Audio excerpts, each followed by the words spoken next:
ഇപ്പോഴത്തെ സാഹചര്യത്തിൽ വിലക്കയറ്റത്തിന് വഴിവെക്കുന്ന നിലപാട് തീരുമാനം സർക്കാർ എടുത്തേണ്ടിയിരുന്നോ, ഭക്ഷ്യവകുപ്പ് സ്വീകരിക്കേണ്ടിയിരുന്നോ എന്നുള്ളതാണ് നമ്മൾ ചർച്ച ചെയ്യാൻ പോകുന്നത്.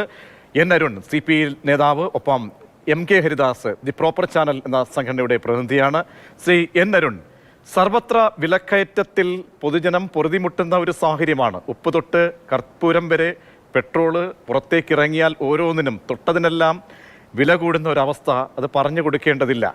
ആ ഒരു നിലയിൽ ഇപ്പോൾ ഈ സബ്സിഡി ഇനം എന്നത്, കാരണം നമുക്കറിയാമല്ലോ, സപ്ലൈകോ പോലെയുള്ള സംവിധാനങ്ങളെ ആശ്രയിക്കുന്നത് അങ്ങേയറ്റത്തെ സാധാരണക്കാരാണ്. അവർക്കൊരു അഭയ കേന്ദ്രമാണത്. അവിടെ ഒരു വിലക്കയറ്റത്തിലേക്ക് എത്തിക്കുന്ന തരത്തിൽ ഒരു നടപടി ഇപ്പോൾ വേണ്ടിയിരുന്നോ? ഈ വിഷയത്തിൽ യാഥാർത്ഥ്യബോധത്തോടു കൂടി ഒരു ചർച്ച നടത്തണമെന്നാണ് ആദ്യമായി അഭ്യർത്ഥിക്കാനുള്ളത്. കേരളത്തിലെ ഗവൺമെൻറ്റിൻ്റെയോ സപ്ലൈകോയുടെയോ പൊതുവിതരണ വകുപ്പിൻ്റെയോ ഭാഗത്തുനിന്നുണ്ടായ വീഴ്ചയുടെ ഭാഗമായിട്ടല്ല വില വർദ്ധിപ്പിക്കാൻ നിർബന്ധിതമായത്. കേരളത്തോട് കേന്ദ്രം പുലർത്തി വരുന്ന സമീപനം അത് എത്രമാത്രം നമ്മൾ പറഞ്ഞാലും അതിന് യാതൊരു കുറവും ഉണ്ടാകുന്നില്ല. അത് പറഞ്ഞാൽ എത്രമാത്രം നമ്മുടെ മാധ്യമങ്ങൾ ഉൾപ്പെടെ മുഖവിലയ്ക്ക് എടുക്കുന്നു എന്ന കാര്യം ഉൾപ്പെടെ നമ്മൾ ചർച്ച ചെയ്യേണ്ടതാണ്. ഈ 57,400 കോടി രൂപയുടെ കണക്ക് എന്ന് പറയുന്നത് കേവലം കണക്ക് മാത്രമല്ല. കേരളത്തെ ഞെക്കിക്കൊല്ലാൻ വേണ്ടി BJP വിരുദ്ധ നിലപാട് സ്വീകരിക്കുന്ന ഒരു ഗവൺമെൻറ്റിനെ ഇല്ലായ്മ ചെയ്യാൻ വേണ്ടി ബോധപൂർവം നടത്തുന്ന ഇടപെടലുകളുടെ ഭാഗമാണ് ഈ 57,400 കോടി രൂപ അർഹമായത് പിടിച്ചു വെക്കുന്ന കേന്ദ്ര ഗവൺമെൻറ്റിൻ്റെ സമീപനം. അതിലേറ്റവും കൂടുതൽ പ്രയാസം അനുഭവിച്ചുകൊണ്ടിരിക്കുന്നത് കേരളത്തിലെ പൊതുവിതരണ മേഖലയാണ്. ഇവിടെ സൂചിപ്പിക്കുകയുണ്ടായല്ലോ, കേരളത്തിലെ പൊതുവിതരണ മേഖലയിലെ ഇടപെടലുകൾ, കേരളത്തിലെ പൊതുവിതരണ മേഖലയിലൂടെ നടപ്പിലാക്കിയ കിറ്റ് വിതരണം, ഇതൊക്കെ തന്നെയായിരുന്നു കേരളത്തിലെ ഇടതുപക്ഷ ജനാധിപത്യ മുന്നണിയുടെ ഏറ്റവും കൂടുതൽ സൽപ്പേര് ഉയർത്തിയ നടപടികൾ. അപ്പോൾ അതുകൊണ്ട് തന്നെ ആ ഗവൺമെൻറ്റിനോട് ഏറ്റവും മോശമായ സമീപനം സ്വീകരിക്കുന്ന, അല്ലെങ്കിൽ ആ ഗവൺമെൻറ്റിനെ തകർക്കണം എന്ന് ആഗ്രഹിക്കുന്നവർ ലക്ഷ്യം വയ്ക്കുന്നത് ഈ മേഖലയെ തന്നെയാണ്. അതിൻ്റെ ഭാഗമായിട്ട് വലിയ അവഗണനയാണ് കേരളം അനുഭവിച്ചുകൊണ്ടിരിക്കുന്നത്. കേരളത്തിന് അർഹമായ 14,000 കോടി രൂപ GST വിഹിതം പോലും അർഹതയുള്ളത് അല്ല നൽകുന്നത്, കണക്കിലുള്ളത്. കേരളത്തിന് കേവലം 25 പൈസയാണ് ഒരു രൂപ നമുക്ക് GST നൽകുമ്പോൾ ലഭിക്കുന്നത്. മറ്റു സംസ്ഥാനങ്ങളെയൊക്കെ അപേക്ഷിച്ച് വളരെ കുറവാണ്. ആ കണക്കിൽ പറയുന്ന തുകയിൽ 14,000 കോടി രൂപ തരാൻ ഉണ്ട് ഇനിയും കേന്ദ്ര ഗവൺമെൻറ്. ഈ തുകകളൊക്കെ ഇത്തരത്തിൽ പിടിച്ചു വെക്കുന്നതിൻ്റെ ഫലമായിട്ടാണ് കേരളത്തിൽ സപ്ലൈകോ പ്രതിസന്ധി നേരിട്ടത്. കേരളത്തിൽ മറ്റൊരു സംസ്ഥാനങ്ങളിലും ഇല്ലാത്ത ഒരു പൊതുവിതരണ സമ്പ്രദായമാണ് കേരളത്തിലുള്ളത്. മറ്റേത് സംസ്ഥാനത്താണ് റേഷൻ കടകളല്ലാതെ ഇത്തരത്തിൽ ഔട്ട്ലെറ്റുകൾ തുറന്ന് പ്രവർത്തിക്കുന്നത്? കേരളത്തിൽ 1,660ഓളം വരുന്ന സപ്ലൈകോയുടെ ഔട്ട്ലെറ്റുകളുണ്ട്. ഈ ഔട്ട്ലെറ്റുകളിൽ ഭേദമില്ലാതെ എല്ലാവർക്കും 13 ഇനം വില കുറച്ച് ലഭിക്കുന്ന സാഹചര്യമുണ്ട്. അങ്ങനെ വില കുറച്ച് ലഭിക്കുന്ന സാഹചര്യം ഉണ്ടാകുന്നത് കേരളത്തിലെ ഗവൺമെൻറ് സഹായിക്കുന്നതുകൊണ്ടാണ്. മനസ്സിലാക്കേണ്ട കാര്യം, ഇവിടെ റിപ്പോർട്ടർ തന്നെ സൂചിപ്പിക്കുകയുണ്ടായി, കേരളത്തിൽ 2016 ശേഷം വില വർദ്ധിപ്പിച്ചിട്ടില്ല. ഈ ഗവൺമെൻറ് ജനങ്ങൾക്ക് വേണ്ടി നടത്തിയ ഏറ്റവും സൽക്കർമ്മമായിരുന്നു, സൽപ്രവൃത്തിയായിരുന്നു വില വർദ്ധിപ്പിച്ചില്ല എന്നുള്ളത്. ഈ 2024 എത്തി നിൽക്കുമ്പോൾ, 8ാം വർഷത്തിലേക്ക് കടക്കുമ്പോൾ 1 രൂപ പോലും വർദ്ധിപ്പിക്കാതെ സപ്ലൈകോ മുന്നോട്ട് പോയി. ഗവൺമെന്റിന്റെ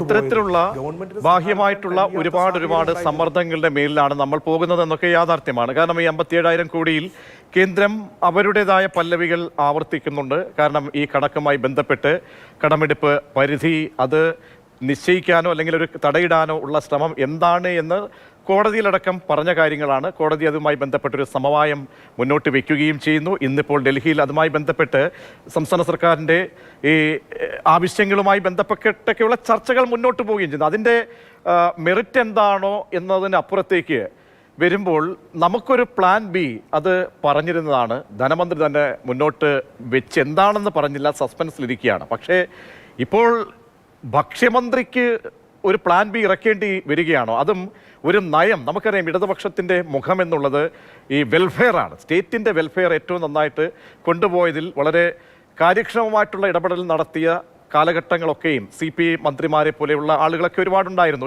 അതിലേറ്റവും താങ്കൾ പറഞ്ഞതുപോലെ തന്നെ ഈ പൊതുവിതരണ മേഖലയുമായി ബന്ധപ്പെട്ടാണ്. അപ്പോൾ ഒരു നയമാറ്റം എന്നത് വളരെ പ്രധാനപ്പെട്ടതല്ലേ? മാത്രവുമല്ല, ഇത്തരം സപ്ലൈകോ പോലെയുള്ള സംവിധാനങ്ങൾക്ക് പോലും വില വർദ്ധിപ്പിക്കേണ്ടി വരുന്നു എന്നൊരു മെസ്സേജ് കൊടുക്കുമ്പോൾ പൊതുവിപണിയിൽ അതുണ്ടാക്കാൻ പോകുന്ന ഒരു ചലനം, കാരണം വിപണിയിൽ വളരെ പ്രബലരാണ് ഈ വിൽപ്പന കേന്ദ്രങ്ങളും വ്യാപാരികളും, ആ ഒരു ശൃംഖല എന്നത്. അപ്പോൾ അവരുടെയൊക്കെ ഒരു സമ്മർദ്ദ ശക്തിയായി കൂടി മാറുന്ന ഒരു സാഹചര്യത്തിലേക്ക് സർക്കാർ തന്നെ വഴി ഒരുക്കുന്നു എന്നുകൂടിയൊക്കെ നമുക്ക് പറയാമല്ലോ. അപ്പോൾ ധനവകുപ്പിനെ കൂടി കാര്യങ്ങൾ ബോധ്യപ്പെടുത്തി അവിടെ നിന്നും കിട്ടേണ്ട വിഹിതം വാങ്ങിച്ചെടുത്തുകൊണ്ട് തൽക്കാലം ജനങ്ങളുടെ മേൽ കൈവയ്ക്കാതെ, പോക്കറ്റിൽ അധികം കൈയിടാതെ ഒരു നടപടി സ്വീകരിച്ചുകൂടായിരുന്നുവോ?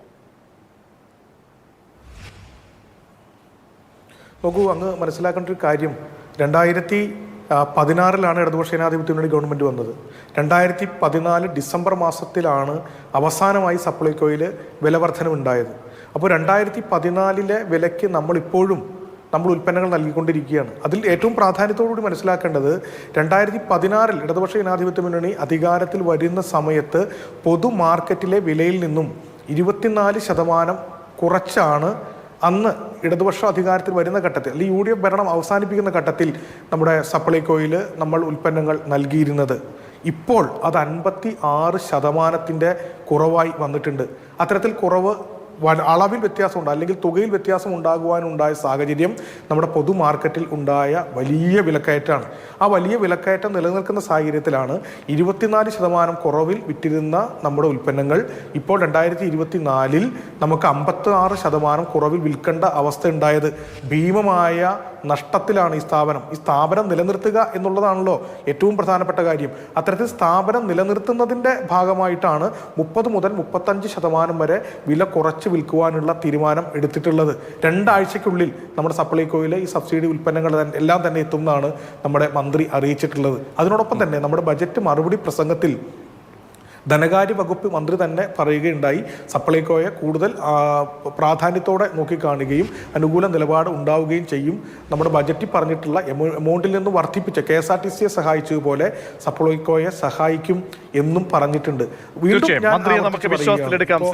തീർച്ചയായും, കാരണം ഇവിടെ ഈ സാധനങ്ങൾക്കൊക്കെ വില വർദ്ധിപ്പിക്കുമ്പോഴും സാധനങ്ങൾ അവിടേക്ക് എത്തുന്നുണ്ടോ എന്നുള്ളത് വളരെ പ്രധാനപ്പെട്ടതാണ്. അത് പല ഘട്ടങ്ങളിൽ നമ്മൾ ചോദിക്കുമ്പോഴൊക്കെ റാക്ക് ഒഴിഞ്ഞുകിടക്കുന്നതാണ് കണ്ടത്. നേരിട്ടെത്തി മാതൃഭൂമി ന്യൂസ് ഇതൊക്കെ പ്രേക്ഷകരിലേക്ക് ക്യാമ്പയിനുകളായി എത്തിച്ചതുമാണ് ആ യാഥാർത്ഥ്യം. അടുത്ത കാലത്താണ് ഈ വലിയ പ്രതിസന്ധിയിലേക്ക് എത്തിയ ഘട്ടത്തിലാണ്. തീർച്ചയായും ഞാൻ അങ്ങിലേക്ക് മടങ്ങിയെത്താം. ശ്രീ MK ഹരിദാസ്, നമുക്ക് സാധാരണക്കാരുടെ ഭാഗത്ത് നിന്ന് മാത്രമേ സംസാരിക്കാനാവുകയുള്ളൂ. ഇപ്പോഴത്തെ അനിവാര്യമായ ഒരു ഘട്ടത്തിലാണ് ഈ ഒരു ഇടപെടൽ വേണ്ടിവരുന്നത് എന്നാണ് മന്ത്രി അടക്കം പറയുന്നത്. കാരണം നോക്കൂ, ടി സിദ്ദീഖ് MLAക്ക് കൊടുത്ത മറുപടി, അത് നിയമസഭയുടെ ഫ്ലോറിൽ നൽകിയ മറുപടിയിൽ പോലും അതിൻ്റെ കണക്കുകളൊക്കെ വ്യക്തമാക്കുന്നു. നഷ്ടത്തിൽ ഏകദേശം 879 കോടി രൂപയുടെ നഷ്ടം, അതായത് 13 ഇനങ്ങൾ സബ്സിഡി നിരക്കിൽ വിൽപ്പന നടത്തുന്നത് മൂലം 2021 മുതൽ 23, അതായത് 2023-24 അതിൽ ഏപ്രിൽ മുതൽ ഓഗസ്റ്റ് വരെ 23 വരെയുള്ള കണക്കുകൾ അനുസരിച്ചാണ് പറയുന്നത് 879 കോടി രൂപയുടെ നഷ്ടമാണ് ഈ സബ്സിഡി സാധനങ്ങളിൽ മാത്രം ഈ പറയുന്ന ഒരു 4 വർഷത്തെ കണക്കുകൾ മാത്രം പരിശോധിച്ചാൽ ഉള്ളത്. അപ്പോൾ ഈ സംവിധാനത്തിന് മുന്നോട്ട് പോയേ പറ്റുള്ളൂ, കാരണം അടച്ചുപൂട്ടലിൻ്റെ വക്കിലാണ്. മറ്റൊരു ഓപ്ഷൻ ഇല്ല നമ്മുടെ മുന്നിൽ എന്നതുകൊണ്ടാണോ സർക്കാരിന് ഇങ്ങനെ ഇടപെടേണ്ടി വരുന്നത്? അതല്ല, മറ്റ് വശങ്ങൾ കൂടി, കാരണം ഈ സംവിധാനത്തെ പരിപോഷിപ്പിക്കാൻ പറ്റുന്ന ചില ടൂളുകൾ അത് പ്രയോഗിക്കാത്ത ഘട്ടവും കൂടി ഉണ്ടോ? ഒരു തലവേദന വന്നു കഴിഞ്ഞാൽ നമ്മൾ ഡോക്ടറെ കണ്ടു കഴിഞ്ഞാൽ ഡോക്ടർ അത് ആ രോഗം എന്താണെന്ന് ആദ്യമേ കണ്ടെത്തി കഴിഞ്ഞാൽ അതിന് ചികിത്സ കിട്ടും. അത് ക്യാൻസറിലേക്ക് മാറാതെ അല്ലെങ്കിൽ ബ്രെയിൻ ട്യൂമറായി മാറാതെ അതിന് ചികിത്സിക്കാം. ഈ സർക്കാരിൻ്റെ ഈ കഴിഞ്ഞ 8 വർഷത്തിന് 2 മാസം കൂടി ഉണ്ട്. ആ 2 മാസത്തെ കാലാവധി എടുത്ത് നോക്കിക്കഴിഞ്ഞാൽ സപ്ലൈകോ എന്ന് പറയുന്ന സ്ഥാപനം സാധാരണക്കാരൻ്റെ ഒരു അത്താണിയാണെന്നും പൊതുവിപണിയിലെ വിലക്കയറ്റത്തെ അവൻ അതിജീവിക്കുന്നത് സപ്ലൈകോ എന്ന് പറയുന്ന എന്നുമുള്ളൊരു ബോധം ഇല്ലാത്തൊരു സർക്കാരാണ് ഈ കഴിഞ്ഞ 8 വർഷം ഭരിച്ചിരിക്കുന്നത്. ഈ 54,700 കോടി രൂപയുടെ കഥയൊക്കെ ഇനി കേട്ടിട്ട് ജനങ്ങൾക്ക് മടുക്കും. കാരണം നിങ്ങൾ ആ വിഷയമായിട്ട് സുപ്രീം കോടതിയിൽ പോയപ്പോൾ സുപ്രീം കോടതി പോലും അത് പരിഗണിക്കാതെ പറഞ്ഞിട്ടുള്ളത് എന്താ, നേരിട്ടൊരു ചർച്ച നടത്തും. നിങ്ങൾ ആ സുപ്രീം കോടതിയിൽ പോകാൻ വേണ്ടിയിട്ട് നിങ്ങൾ ഈ കാലിയായ ഖജനാവിൽ നിന്നും 90 ലക്ഷം രൂപയാണ് എന്തിന് ചെലവാക്കിയിരിക്കുന്നത്? നിയമോപദേശത്തിനും വക്കീലിനും കൊടുക്കാൻ വേണ്ടി ചെലവാക്കിയിരിക്കുന്നത്. ഈ 90 ലക്ഷം രൂപ കൊടുക്കാതെ നിങ്ങൾക്ക് എന്തിനു പോകാം? ഇത്തരത്തിൽ കേന്ദ്ര ഗവൺമെന്റുമായിട്ട് നിങ്ങളൊരു വൻ തുക ശമ്പളം കൊടുത്തിട്ട് ഒരു KV തോമസിനെ അവിടെ ഇരുത്തുമ്പോൾ നിങ്ങൾ പറഞ്ഞിട്ടായിരുന്നു കേന്ദ്രവുമായിട്ടുള്ള ഇത്തരം പ്രശ്നങ്ങൾ പറഞ്ഞു തീർക്കാനാണെന്നാണ്. ആ KV തോമസിന്റെ മധ്യസ്ഥതയിൽ ഇത്തരത്തിലൊരു ചർച്ചയ്ക്ക് വേണ്ടിയിട്ട് നിങ്ങൾ മുൻകൂർ ശ്രമിച്ചുവെങ്കിൽ നിങ്ങൾക്ക് ഈ 90 ലക്ഷം രൂപ രൂപ ഈ കണ്ണി കണ്ട വക്കീലന്മാർക്ക് കൊടുക്കേണ്ടി വരുമായിരുന്നു. അപ്പൊ നിങ്ങൾ ഒരു കാര്യം മനസ്സിലാക്കുക, നിങ്ങൾക്ക് ഈ പിടിപ്പുകേട് സംഭവിച്ചിരിക്കുന്നത് ഭരണം എങ്ങനെ കൊണ്ടുപോകണമെന്നറിയാത്ത പിടിപ്പുകേടും അതോടൊപ്പം തന്നെ നിങ്ങളുടെ ദൂർത്തുമാണെന്നുള്ള കാര്യം മനസ്സിലാക്കുക. ഞാൻ ആദ്യം പറഞ്ഞത് പ്ലാൻ ബി സർക്കാരിന്റെ എന്ത് പ്ലാൻ ബി? വെറുതെ ജനങ്ങളുടെ ഇപ്പൊ നോക്കിയോ, ഈ അരുൺ എന്ന് പറയുന്ന ഇവിടുത്തെ CPI പ്രതിനിധി പറഞ്ഞതിനോട് എനിക്ക് അദ്ദേഹത്തോട് ചോദിക്കാനുള്ളത്, ഉമ്മൻചാണ്ടി സർക്കാർ 2011 അധികാരത്തിൽ കയറുമ്പോൾ കൊടുക്കാത്ത മോഹന വാഗ്ദാനങ്ങൾ വേറെ എന്തിന് സർക്കാർ ജനങ്ങൾക്ക് നൽകി? ഞാൻ ദേശാഭിമാനിയുടെ ക്ലിപ്പ് ഞാനിപ്പോ ഈ സൂമിൽ പങ്കെടുക്കുന്നത് കാരണം കൊണ്ടാണ്. അല്ലെങ്കിൽ 5 വർഷത്തേക്ക് വില കൂടില്ല എന്ന് പറഞ്ഞിട്ടാണ് ഇവർ അധികാരത്തിൽ കയറിയിട്ടുണ്ടായിരുന്നത്. പിന്നീട് പറഞ്ഞു ഞങ്ങൾ ആ 13 സാധനങ്ങളുടെ വില കൂട്ടില്ല എന്നാണ് അതുകൊണ്ട് ഉദ്ദേശിച്ചത് എന്ന് പറഞ്ഞു. 5 വർഷമല്ലോ. ആ 8 വർഷത്തിൽ രണ്ടാമത്തെ ഗവൺമെന്റ് കയറുമ്പോൾ അങ്ങനത്തെ ഒരു വാഗ്ദാനം, രണ്ടാമത്തെ ഗവൺമെന്റ് അങ്ങനെ ഒരു വാഗ്ദാനം നൽകിയിട്ടില്ല ആദ്യത്തെ ഗവൺമെന്റ് കയറുമ്പോൾ. പക്ഷെ ആ വിലക്കയറ്റം പിന്നീട് ഉണ്ടായിട്ടുള്ള വിലക്കയറ്റം ജനങ്ങൾക്ക് വിശ്വസിക്കാൻ പറ്റാത്തതുകൊണ്ടാണ് വിലക്കയറ്റം ഉണ്ടായിരിക്കുന്നത്. അതായിരിക്കും നിങ്ങൾ ആഗ്രഹിക്കുന്നത്. എന്ത് സപ്ലൈകോ കേന്ദ്രത്തെ കുറിച്ചൊന്നും പറയാനില്ലല്ലോ.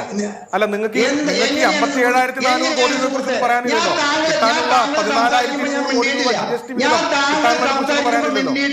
ആ ഒരു മര്യാദ താങ്കൾ അല്ല, അടിസ്ഥാനരഹിതമായിട്ടുള്ള കാര്യങ്ങൾ പറഞ്ഞിടപെടുന്നത് സമയം തരും. പിന്നെന്താ മര്യാദകളൊന്നുമല്ല, അടിസ്ഥാനരഹിതമായിട്ടുള്ള കാര്യങ്ങൾ പറഞ്ഞിടപെടുന്നത് മര്യാദകളാണ്. ഇവിടെ ധനകാര്യ വകുപ്പ് മന്ത്രി നിങ്ങളുടെ തട്ടകത്തിൽ വന്ന് തിരുവനന്തപുരത്ത് വന്ന് വിളിച്ചു പറഞ്ഞപ്പോ എന്താണ് അത് ഖണ്ഡിക്കാൻ വേണ്ടിയിട്ട് എന്ത് തെളിവാണ് നിങ്ങൾ കൊടുത്തത്? ഞങ്ങളും വിശ്വസിച്ചിരുന്നു 57,400 കോടി രൂപ കേന്ദ്രത്തിന്റെ കേരളത്തോടുള്ള അവഗണനയില് ഇന്നും അങ്ങേയറ്റം പശ്ചാത്തപിച്ചുകൊണ്ട് പറയട്ടെ, അത് തെളിയിക്കാൻ നിങ്ങൾക്കായിട്ടില്ല. അത് തെളിയിക്കാനാകാതെ സപ്ലൈകോ എന്ന് പറയുന്ന സ്ഥാപനം സാധാരണക്കാരന്റെ ഒരു അത്താണിയാണെന്ന് മനസ്സിലാക്കാതെ നിങ്ങളുടെ പിടിപ്പുകെട്ട ഭരണം കൊണ്ടാണ് ഈ വൈകൃതം ഉണ്ടായിരിക്കുന്നത്. ഇനി താങ്കളെ ശരി സപ്ലൈകോനെ മുൻപോട്ട് കൊണ്ടുപോകാൻ പറ്റില്ല. ഉമ്മൻചാണ്ടി സർക്കാർ അധികാരം ഒഴിയുമ്പോൾ 38 രൂപ ഉണ്ടായിരുന്ന ജയ അരിയുടെയും അതുപോലെ തന്നെ രോഹിണി അരിയുടെയും വില ഇപ്പൊ ഈ 53 രൂപയായിട്ടുള്ള പൊതുവിപണിയിൽ നിങ്ങളുടെ സർക്കാർ എന്ത് ചെയ്തു? വിലക്കയറ്റം പിടിച്ചു നിർത്താൻ. ഒരു കടയിൽ തക്കാളിക്ക് 40 രൂപയാകുമ്പോൾ മറ്റേ കടയിൽ 48 രൂപ കൊടുക്കേണ്ടി വരുന്ന കേരളീയന്റെ ഗതികേട് തൊട്ട സംസ്ഥാനമായ തമിഴ്നാട്ടിലും കർണാടകത്തിലും ഇല്ല എന്നുള്ള കാര്യം നിങ്ങൾ എന്തുകൊണ്ട് മനസ്സിലാക്കുന്നില്ല? ഇന്നും 168 രൂപ പൊതുവിപണിയിൽ ഉഴുന്നിന് കൊടുക്കുമ്പോൾ കർണാടകത്തിലെ വില കേവലം 152 രൂപയായിട്ട് നിലനിർത്തുന്നത് കേരളം ഉപഭോക്തൃ സംസ്ഥാനമാണ്. 8 കൊല്ലം കൊണ്ട് ഈ ഉപഭോക്തൃ സംസ്ഥാനം അല്ലാതാക്കാൻ നിങ്ങൾ എന്ത് ചെയ്തു? നിങ്ങൾ സുനിൽകുമാർ 2015 ഈ മനോരമയിൽ 2012 മനോരമയിൽ നടന്നൊരു ഫ്ലോർ ചർച്ചയിൽ പറഞ്ഞത് എന്താണെന്നറിയോ? ഞങ്ങളുടെ പാർട്ടിക്ക് അധികാരം കിട്ടിക്കഴിഞ്ഞാൽ ഇവിടുത്തെ തരിശ് നിലങ്ങളെല്ലാം പച്ചക്കറി കൃഷി ചെയ്ത് പച്ചക്കറി ലഭ്യതയുടെ 1ാമത്തെ സംസ്ഥാനമായി കേരളം മാറുമെന്നാണ്. 5 വർഷം അദ്ദേഹം കൃഷി വകുപ്പ് മന്ത്രിയായിരുന്നിട്ട് 1 ഏക്കറിൽ കൃഷി ചെയ്തിട്ട് 1 രൂപ ഉണ്ടാക്കാൻ നിങ്ങൾക്ക് സാധിച്ചോ? അപ്പൊ വാചകമടി, അതായത് അധികാരം കിട്ടാൻ വേണ്ടി ജനങ്ങളെ പ്രലോഭിപ്പിച്ചുകൊണ്ട് നിങ്ങൾ അധികാരം നേടിയപ്പോൾ അതൊക്കെ മറന്നുകൊണ്ട് പ്രവർത്തിക്കുന്നതിനെയാണ് കേന്ദ്ര സർക്കാരിന്റെ കേരളത്തിനോടുള്ള ഒരു നയങ്ങളോട് അഭിപ്രായമില്ല സുഹൃത്തെ. അതുമാതിരി തന്നെ താങ്കൾ സപ്ലൈകോ കൂട്ടൽ എന്റെ ഭാഗത്ത് ഞാൻ പറഞ്ഞതുകൊണ്ട് താങ്കൾ സപ്ലൈകോ കൂട്ടുക. ഇതിനേക്കാൾ നല്ലത് നിങ്ങൾ എന്താ സപ്ലൈകോന്റെ പുറത്ത് ഫുർഡാൻ വില കുറച്ച് വിൽക്കുക, കയറും വില കുറച്ച് വിൽക്കുക, ജനങ്ങളോട് ആത്മഹത്യ ചെയ്തോളാൻ പറയാ. നിങ്ങൾ അങ്ങനത്തെ മോഹന വാഗ്ദാനങ്ങളാണ് നിങ്ങൾ ജനങ്ങൾക്ക് നൽകിയിട്ടുണ്ടായിരുന്നത്. എന്തു പറഞ്ഞു? ഇടതുപക്ഷം വരും എല്ലാം ചെയ്യാകും. അത് വിശ്വസിച്ചിട്ട് 2 പ്രാവശ്യം അധികാരം തന്നവരോടുള്ള വഞ്ചന കാണിക്കുമ്പോൾ അതിനോട് പ്രതികരിക്കുമ്പോൾ സപ്ലൈകോ കൂട്ടുകയാണ് വേണ്ടതെന്നുള്ള സാധാരണക്കാരനായ ജനങ്ങളുടെ പ്രതിനിധിയോട് ചോദിക്കേണ്ട ചോദ്യമല്ല. അത് കോൺഗ്രസ്സുകാരോട് ചോദിക്കൂ, BJP-കാരോട് ചോദിക്കൂ. ശ്രീ ഹരിദാസ്, തീർച്ചയായും വ്യക്തമായ മറുപടി ഉണ്ടാകുമ്പോൾ നമ്മുടെ ഈ വിപണി ഇടപെടലുമായി ബന്ധപ്പെട്ട് സർക്കാർ ബജറ്റിൽ വകയിരുത്തിയ തുക അതൊക്കെ പര്യാപ്തമാണോ എന്ന് കൂടി നമുക്കൊന്ന് പരിശോധിക്കണം. ശ്രീ N. അരുണിനും കൃത്യമായി മറുപടി അക്കാര്യത്തിലൊക്കെ ഉണ്ടാകും. ചെറിയൊരു ഇടവേളയ്ക്ക് ശേഷം അതിവേഗം ചർച്ചയിലേക്ക് തിരികെ എത്തുമ്പോൾ ശ്രീ N. അരുൺ, കാരണം ഇവിടെ നമ്മളിപ്പോൾ സേവനം സർക്കാരിനൊരു ബാധ്യതയാകുന്നു എന്നുള്ളതാണ് വളരെ പ്രധാനപ്പെട്ട ഒരു കാര്യമായി മാറുന്നത്. നമ്മളിപ്പോൾ കേന്ദ്രത്തിന് മുന്നിലേക്ക് പോയിരിക്കുന്നു. പക്ഷേ കേന്ദ്രത്തിൽ നിന്നും ഒരു നെഗറ്റീവ് സമീപനമാണ് തുടരുന്നത് എങ്കിലും നമ്മുടെ മുന്നിൽ ഓപ്ഷൻ എന്താണ്? അപ്പോൾ ഈ സേവന മാർഗങ്ങളിലേക്ക് കൈവയ്ക്കുന്ന ഒരു സാഹചര്യം അത് തീർത്തും ഒഴിവാക്കണം. അതിൽ വളരെ പ്രധാനപ്പെട്ടത് ഈ പൊതുവിതരണവുമായി ബന്ധപ്പെട്ട കാര്യത്തിലാണ്. ഈ പൊതുവിപണിയുമായി ബന്ധപ്പെട്ട് വിപണി ഇടപെടലുമായി ബന്ധപ്പെട്ടിട്ടുള്ള സർക്കാരിൻ്റെ ഏറ്റവും ഒടുവിലത്തെ ഈ കണക്കുകളൊക്കെ പരിശോധിക്കുമ്പോൾ ബഡ്ജറ്റുമായി ബന്ധപ്പെട്ട് കണക്കുകൾ വിപണി ഇടപെടലുമായി ബന്ധപ്പെട്ടൊക്കെ നോക്കുമ്പോൾ അതിലൊക്കെ നൽകിയിരിക്കുന്ന വകയിരുത്തിയിരിക്കുന്ന തുക 2023-24 ഓഗസ്റ്റ് വരെയുള്ള ക്ലെയിം അനുസരിച്ച് 190 കോടി രൂപ. അപ്പോൾ ഇതൊന്നും പര്യാപ്തമല്ല. അതിനപ്പുറത്തേക്ക് വിലക്കയറ്റമൊക്കെ മാറിയിരിക്കുന്നു, സാഹചര്യങ്ങൾ മാറിയിരിക്കുന്നു. അപ്പോൾ ജനങ്ങൾക്ക് മേൽ തലവേദന ഉണ്ടാക്കാതെ അവരെ വേദനിപ്പിക്കാത്ത രീതിയിൽ ഒരു ധനാഗമ മാർഗവും ഒക്കെ പൊതുവിതരണ മേഖലയിലേക്ക് ശൃംഖലയിലേക്ക് കൊണ്ടുവരേണ്ടതല്ലേ? അങ്ങനെ എന്ത് പ്ലാനാണ് CPI ഭരിക്കുന്ന ഭക്ഷ്യവകുപ്പിന് മുന്നിലുള്ളത്? ആദ്യമായി ഇടതുവിരുദ്ധത മൂത്ത് യാതൊരു അടിസ്ഥാനവുമില്ലാത്ത കാര്യങ്ങൾ പറഞ്ഞുകൊണ്ടാണ് ഇടയ്ക്ക് കയറി ഇടപെടേണ്ടി വന്നത്. ശ്രീ ഹരിദാസ് ഇവിടെ പറഞ്ഞ കാര്യങ്ങളെല്ലാം അടിസ്ഥാന വിരുദ്ധമാണ്. കാരണം കേരളത്തിൽ ഇടതുപക്ഷ ജനാധിപത്യ മുന്നണി വരുന്ന ഘട്ടത്തിൽ നമ്മുടെ റേഷൻ കടകളുടെയും സപ്ലൈകോയുടെയൊക്കെ സ്ഥിതി നമുക്ക് നന്നായിട്ട് അറിയാം. ഇപ്പോൾ ഏത് ഘട്ടത്തിലാണ് ഇപ്പോൾ സപ്ലൈകോയിൽ പ്രതിസന്ധി ഉണ്ടായത്? ഇപ്പോൾ സ്റ്റോറിൽ പല റാക്കുകളും ഒഴിഞ്ഞിരിക്കുന്നു എന്ന് പറയുന്ന സാഹചര്യം ഉണ്ടായത് ഈ അടുത്ത സമയത്താണ്. അതുവരെ ഇത് നിലനിർത്തിയത് കേരളത്തിലെ ഗവൺമെൻറ്റാണ്. ആ ഗവൺമെൻറ് പുതിയ പദ്ധതികളുമായി മുന്നോട്ട് പോവുകയാണ്. ആ പദ്ധതികളുമായി മുന്നോട്ട് പോകുന്നതിൻ്റെ ഭാഗമായിട്ടാണ് ഇപ്പോൾ വിലവർദ്ധനവ് ഉണ്ടാക്കിയിട്ടുള്ളത്. കൽപ്പാന്ത കാലത്തോളം ഈ ലോകത്ത് എല്ലാ സാഹചര്യം എന്ത് സാഹചര്യം ഉണ്ടായാലും ഈ വില തന്നെ തുടർന്ന് അങ്ങോട്ട് മുന്നോട്ട് എല്ലാ വർഷവും പോകും എന്ന് നമുക്ക് പറയാൻ പറ്റില്ലല്ലോ. 8 വർഷക്കാലമായി, ഈ 8 വർഷക്കാലമായി വർധനവ് ഉണ്ടായിട്ടില്ല. ഈ സമയത്താണ് വർധനവ് ഉണ്ടാക്കാൻ തീരുമാനിച്ചത്. സപ്ലൈകോയെ സംരക്ഷിക്കണ്ടേ? സപ്ലൈകോ നിലനിന്ന് പോകണ്ടേ? ആദായകരമായി മുന്നോട്ട് കൊണ്ടുപോകാൻ സാധിക്കണ്ടേ? ഇപ്പോഴും പൊതു മാർക്കറ്റിൽ നിന്നും 35% കുറച്ചാണ് സപ്ലൈകോയിലെ വില തീരുമാനിച്ചിട്ടുള്ളത്. അപ്പോൾ 2015-ലെയും 2016-ലെയും വിലയുമായിട്ട് താരതമ്യം ചെയ്യുകയാണ് നമ്മുടെ ചില ഇടത് വിരുദ്ധ മനോഭാവമുള്ള ചില വിദഗ്ധരായിട്ടുള്ള ആളുകൾ. അവരോട് പറയാനുള്ളത്, ഇത് സംരക്ഷിക്കുന്നതിൻ്റെ ഭാഗമായിട്ടാണ് കേരളത്തിലെ ഗവൺമെൻറ് ഇപ്പോൾ ഇത്തരം നടപടികളെടുത്ത് 2 ആഴ്ചയ്ക്കുള്ളിൽ കേരളത്തിലെ സപ്ലൈകോയുടെ എല്ലാ ഔട്ട്ലെറ്റുകളിലും അവശ്യ സാധനങ്ങൾ, സപ്ലൈകോയുടെ സബ്സിഡി ഉൽപ്പന്നങ്ങൾ ഉൾപ്പെടെ മുഴുവൻ സാധനവും കൊണ്ടുവരുമെന്ന് കേരളത്തിൻ്റെ പൊതുവിതരണ വകുപ്പ് മന്ത്രി പറഞ്ഞിട്ടുണ്ട്. ഇച്ഛാശക്തി ഇല്ലാതെ, ധാരണയില്ലാതെ ഭരിക്കുന്ന ഒരു ഭരണകൂടമാണെങ്കിൽ അങ്ങനെ പറയാൻ സാധിക്കില്ല. നിങ്ങളൊന്ന് പറയുക, ഈ ഇന്ത്യ മഹാരാജ്യത്ത് വിലക്കയറ്റത്തിൻ്റെ അടിസ്ഥാനത്തിൽ ഏറ്റവും വിലക്കയറ്റം റേഷ്യോ ഏറ്റവും കുറവുള്ള സംസ്ഥാനങ്ങളിൽ ഒന്നാണ് കേരളം എന്ന് പറയുന്ന സംസ്ഥാനം. ഏറ്റവും കുറവുള്ള ഡൽഹിയാണ്. ഡൽഹിക്ക് പല സഹായങ്ങളുണ്ട്. ആ ഡൽഹി കഴിഞ്ഞാൽ കേരളവും തമിഴ്നാടുമാണ് വിലക്കയറ്റം ഏറ്റവും കുറവുള്ള സംസ്ഥാനങ്ങൾ എന്ന കാര്യം കൂടി നമ്മൾ ഓർക്കേണ്ടതുണ്ട്. ഈ ഗവൺമെൻറ് ഇടപെടുന്നതുകൊണ്ടാണ് അങ്ങനെ കുറച്ചു നിർത്താൻ സാധിക്കുന്നത്. ഇതര സംസ്ഥാനങ്ങൾ കൂടി പരിശോധിച്ചിട്ട് അഭിപ്രായം പറയണ്ടേ? കേരളത്തിലെ ഇടതുപക്ഷത്തെ ഇകഴ്ത്തുമ്പോൾ, കേരളത്തിലെ ഇടതുപക്ഷത്തെ വിമർശിക്കുമ്പോൾ ഉറപ്പിച്ചും മറ്റ് സംസ്ഥാനങ്ങൾ കൂടി നിരീക്ഷകനാണെങ്കിൽ അല്ലെങ്കിൽ നിഷ്പക്ഷ നിലപാട് സ്വീകരിക്കുന്ന വ്യക്തിയാണെങ്കിൽ അതുകൂടി പരിശോധിച്ച് പറയണ്ടേ? വലിയ കെടുതികളല്ലേ കാരണം ഈ ഡോക്ടർ രവികുമാർ കമ്മീഷന്റെ ശുപാർശ അല്ലെങ്കിൽ ആ കമ്മിറ്റിയുടെ ശുപാർശ അനുസരിച്ച് മറ്റ് ധനാഗമ മാർഗങ്ങളുടെ ഒരു ശുപാർശ സർക്കാരിന്റെ മുന്നിൽ കൊടുത്തിട്ടുണ്ട്. പക്ഷേ അക്കാര്യത്തിലൊക്കെ ഇനി തീരുമാനം വെച്ച് നീട്ടുകയാണ്. അതൊക്കെ ഉടനടി വേണ്ടേ? അങ്ങനെ മുൻപിൽ ബദൽ മാർഗങ്ങളൊക്കെ നമ്മുടെ മുന്നിൽ തന്നെ ഉണ്ടോ, ഓപ്ഷൻസ്? അദ്ദേഹത്തോട് ആദ്യം തന്നെ ഒരു മറുപടി പറയട്ടെ. ഇടതുപക്ഷ വിരുദ്ധൻ എന്ന് പറഞ്ഞു കഴിഞ്ഞാൽ ഒരു ഇടതുപക്ഷക്കാരനോടാണ് ഒരു ഇടതുപക്ഷ വിരുദ്ധതയെ കുറിച്ച് സംസാരിക്കുന്നത്. അദ്ദേഹം ജനിക്കുന്നതിന്റെ ഒരു 10-15 കൊല്ലം മുമ്പ് ജനിച്ചിട്ട് ഇടതുപക്ഷക്കാരനായിട്ടുള്ള ഇന്നും ഇടതുപക്ഷക്കാരനാണ്. ഉമ്മൻചാണ്ടി സർക്കാരിന്റെ കാലത്ത് വിലക്കയറ്റത്തെ കുറിച്ച് സംസാരിക്കാൻ MK ഹരിദാസിന്റെ കൂടെ ഇരിക്കുന്ന ഇടതുപക്ഷക്കാർക്കൊക്കെ ഹരിദാസൻ പറയുന്നത് ശരിയായിരുന്നു. പക്ഷേ ഇടതുപക്ഷത്തിന്റെ കാലത്ത് വിലക്കയറ്റവും സപ്ലൈകോയിലെ ലഭ്യതയെ കുറിച്ച് സംസാരിക്കുമ്പോൾ MK ഹരിദാസ് ഇടതുപക്ഷ വിരുദ്ധര്. ഇതൊക്കെ മാറ്റു സഖാവെ, ദയവ് ചെയ്തിട്ട്. കാര്യം വിളിച്ചു പറയുന്നവനെ കഴുത എന്ന് പറയുന്ന അത്തരത്തിലുള്ള ഒരു അവസ്ഥയാണ് നിങ്ങൾ ഈ പറയുന്നത്. ഈ കാലഘട്ടങ്ങളൊക്കെ ചർച്ചയിലേക്ക് തിരികെ ശ്രീ MK ഹരിദാസ്, നിരന്തരം ഈ ശബ്ദിക്കേണ്ടി വരുന്നത് കാരണം നിരന്തരം ക്യാമ്പയിനായി മാതൃഭൂമി ന്യൂസ് ഇത് ഈ സപ്ലൈക്കുമായി ബന്ധപ്പെട്ട വിഷയങ്ങൾ നൽകുന്നത് കാരണം സാധാരണക്കാരൻ്റെ അഭയകേന്ദ്രമാണ്. നമുക്ക് ഈ സംവിധാനം മുന്നോട്ട് കൊണ്ടുപോകണം. ഇന്നിപ്പോൾ ടി സിദ്ദീഖ് MLA-യുടെ ചോദ്യത്തിന് മറുപടിയായി തന്നെ ഭക്ഷ്യമന്ത്രി പറഞ്ഞൊരു കാര്യമുണ്ട്. ഡോക്ടർ രവിരാമൻ കമ്മിറ്റി ശുപാർശ അനുസരിച്ച് ഈ സംവിധാനം മുന്നോട്ട് പോകണമെങ്കിൽ ഒരുപാട് ഇടപെടൽ, അനുബന്ധ ധനാഗമ മാർഗങ്ങൾ ഇതിൽ തന്നെ ചെയ്യാവുന്നതുണ്ട്. അത് ഒട്ടടി ഒരു നിമിഷം പോലും വർദ്ധിപ്പിക്കാതെ ഇടപെടുകയല്ലേ വേണ്ടത്? മറ്റെന്തൊക്കെ ഓപ്ഷനാണ് മുന്നിലുള്ളത്? രഘുരാമൻ കമ്മിറ്റി റിപ്പോർട്ടായാലും രവീന്ദ്രൻ കമ്മിറ്റി റിപ്പോർട്ടായാലും അതൊക്കെ നടപ്പിലാക്കാൻ വേണ്ടിയിട്ടുള്ള ഒരു ഇച്ഛാശക്തിയുള്ള ഒരു സർക്കാരാണ് കേരളം ഭരിക്കുന്നതെന്ന് എനിക്ക് തോന്നുന്നില്ല. കാരണം ഇതൊന്നും വേണ്ട. ഇവരെ സംബന്ധിച്ചിടത്തോളം ഇവർ പറഞ്ഞ വാക്ക് കൃത്യമായിട്ട് പാലിക്കാൻ, ഇപ്പൊ ഞാനൊരു നേരത്തെ മുഴുമിപ്പിക്കണായിട്ട് മുമ്പ് നിങ്ങൾ അഡ്വർടൈസ്മെന്റിലേക്ക് പോയി ഇച്ഛാശക്തിയുടെ കാര്യം പറഞ്ഞുകൊണ്ട് അദ്ദേഹം പറഞ്ഞു 3 ആഴ്ച മുമ്പ് ഇതേ ചർച്ചയിലെ റെജി ലൂക്കോസും താങ്കളോട് ഇത് തന്നെയല്ലേ പറഞ്ഞത്? ഞാനിരിക്കുമ്പോ ഇച്ഛാശക്തിയുള്ള ഒരു സർക്കാർ ഇത് ഇപ്പൊ പറയുന്നു 3 ആഴ്ചക്കുള്ളിൽ ഇവിടുത്തെ സപ്ലൈകോയിൽ എല്ലാ സാധനങ്ങളും കൃത്യമായിട്ട് എത്തുമെന്നല്ലേ പറഞ്ഞത്? എന്റെ വീട്ടിലെ എന്റെ റേഷൻ കാർഡിൽ ഈ സപ്ലൈകോന്ന് സാധനങ്ങൾ മേടിക്കുന്ന എന്റെ വീട്ടിൽ പണിയെടുക്കുന്ന സ്ത്രീയാണ്. ആ സ്ത്രീ 6 മാസമായിട്ട് ഈ റേഷൻ കാർഡ് കൊണ്ടുപോകുന്നില്ല. എന്താണെന്ന് ചോദിച്ചപ്പോൾ പറഞ്ഞത് എന്താണെന്നറിയോ? 6 മാസമായിട്ട് അവിടെ പോയിട്ട് യാതൊരു സാധനവും കിട്ടാനില്ല. വെറുതെ എന്തിനാ അവിടെ പോയിട്ട് ക്യൂ നിൽക്കുന്നത്? ഇത്തരത്തിൽ ചിന്തിക്കുന്ന ജനങ്ങൾ കേരളത്തിൽ കൂടി വരുമ്പോൾ രഘുരാമൻ കമ്മിറ്റി റിപ്പോർട്ടായാലും രവീന്ദ്രൻ കമ്മിറ്റി റിപ്പോർട്ടായാലും എന്റെ പ്രിയ പ്രതീക്ഷ, യാതൊരുവിധ പ്രതീക്ഷയും ഈ സർക്കാരിൽ വേണ്ട. ഇവരെ ഇടതുപക്ഷം വരും എല്ലാം ശരിയാകും എന്ന് പറഞ്ഞതുപോലെ തന്നെ കുറെ നാളുകൾ നീട്ടിക്കൊണ്ടുപോകാൻ ഒരു പ്ലാൻ ബിയെ കുറിച്ചിട്ട് പറയുന്നു എന്നുള്ളതല്ലാതെ ഇത്തരത്തിൽ ഈ സപ്ലൈകോ എന്ന് പറയുന്ന സ്ഥാപനത്തെ രക്ഷപ്പെടുത്താനും ഇന്ന് കൊടുക്കുന്ന ഈ സാമൂഹ്യ സുരക്ഷാ പെൻഷൻ കൃത്യമായിട്ട് കൊടുക്കാനും ഈ സർക്കാരിനെ മുൻപോട്ട് പോകാൻ വേണ്ട ഒരു നടപടിയും ഈ സർക്കാരിന്റെ ഭാഗത്തുനിന്നില്ല. കാരണം ഇവർ ഈ 57,400 കോടി രൂപയുടെ കഥ പറഞ്ഞുകൊണ്ടിരിക്കുകയാണ്.